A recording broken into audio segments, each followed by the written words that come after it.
Former New York Commissioner Bernie Kerik has been subpoenaed to testify in the Fulton County, Georgia trial against Donald Trump and his co-conspirators. This is, of course, the election meddling case that accuses Donald Trump and his co-conspirators of attempting to overturn the 2020 presidential election with a slate of fake electors.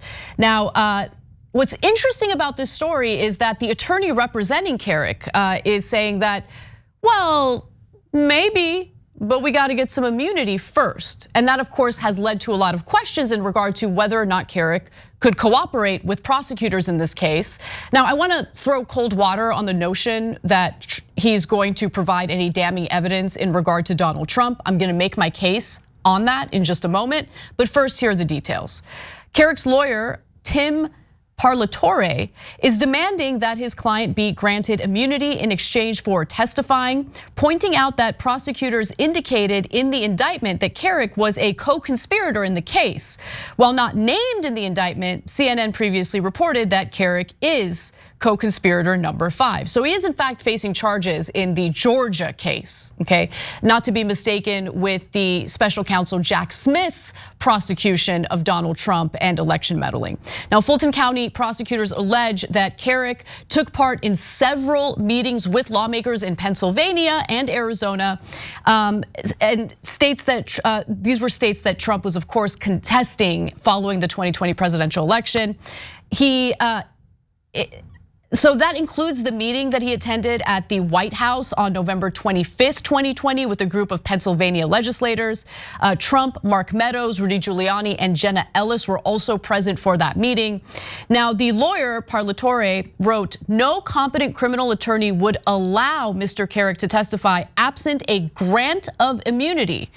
The judge says that Carrick will invoke his Fifth Amendment rights and refuse to answer questions unless he receives written assurance that he will not be prosecuted. The judge also claims that when he previously expressed this demand to the district attorney's office, they told him, quote, "If we wanted to indict Carrick, we would have already done so," but refused to put assurances in writing. So that is what he wants. He wants assurances in writing. And finally, he writes in his letter to the prosecutors, "To be clear, Mr. Carrick has done nothing wrong and rejects your claim that he is a co-conspirator in any alleged criminal conduct. You made the public accusation, so now you must live with the consequences of Mr. Carrick and presumably all other alleged unindicted co-conspirators invoking their Fifth Amendment rights and refusing to testify." Now, Carrick is not one of the unnamed, unindicted co-conspirators described in Jack Smith's indictment of Trump in the federal 2020 election probe. Nonetheless, Parlatore basically also suggested that Fulton County prosecutors coordinate with the special counsel Jack Smith to ensure that he has immunity in that case as well. Now, 2 of the 19 defendants, pro-Trump lawyer Kenneth Chesebro and former Trump campaign lawyer Sidney Powell, are actually set to go on trial on October 23rd. And news just broke before showtime indicating that he is potentially willing to testify against Sidney Powell. But I do not think, and this is just my prediction, that he is going to provide any damning evidence or testimony in regard to Donald Trump. Now, why do I think that? Just 3 years ago, Donald Trump did a big favor for Carrick, who had been convicted of tax fraud and had been sentenced to 3 years in prison as a result. In fact, here's Carrick discussing that on television. Well, when I answered the phone, the person on the other end said he was getting the president on the line. The president came on and he started out the conversation saying that he was in the process, as we were speaking, of signing my full presidential pardon, which would expunge my federal record.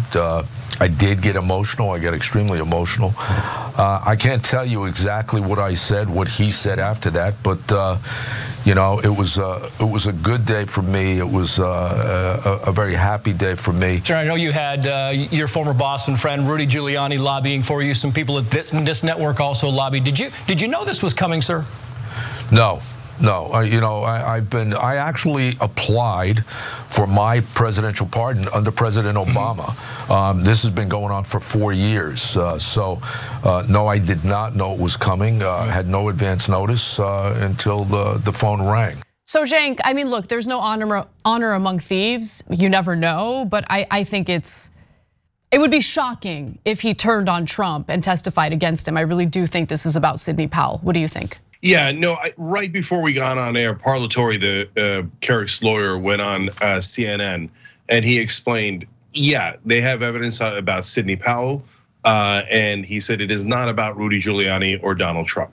Now, that leads to two really interesting conclusions. So first of all, well, actually one's a question, the other one's a conclusion. The question is the prosecutor in Fulton County going to say, sure, I'll take the evidence against Sidney Powell and I'll give you immunity for it?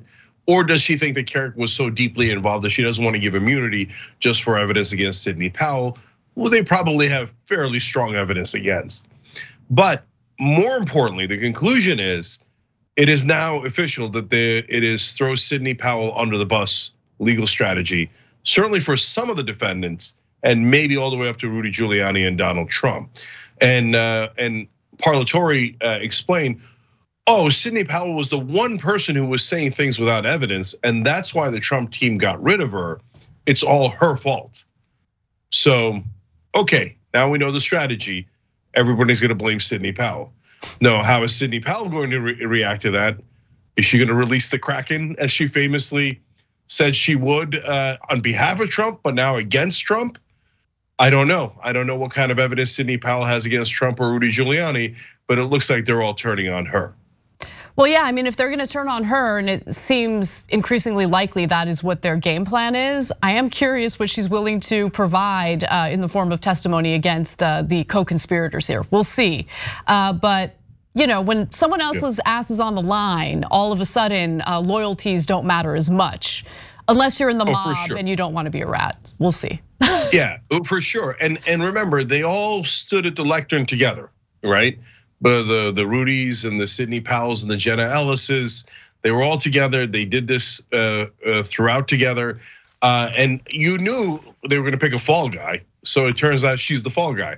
But let's see if they all stick to the story, because remember, one of the 19 co-conspirators in that Fulton County case has already cooperated with prosecutors and has pled guilty, and that's Scott Hall. So he's a lower level figure. He's a Republican that helped to tamper with that voting booth, and where they got into and accessed the voting records, which is very illegal.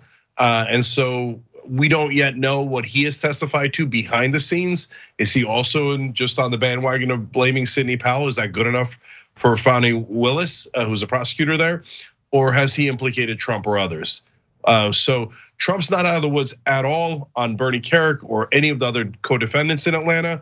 But for now, it appears that their target, all the co-defendants' targets, as far as we can tell, is Sidney Powell, and trying to make her the scapegoat for all of this. Thanks for watching the video, guys. We also love it if you hit the join button below, because that makes you a member, and members allow us to be independent, honest. We can be as progressive as we want, no corporate media influence, and that's all because of you guys. We love doing the show with our members. Hit the join button, become one of the Young Turks.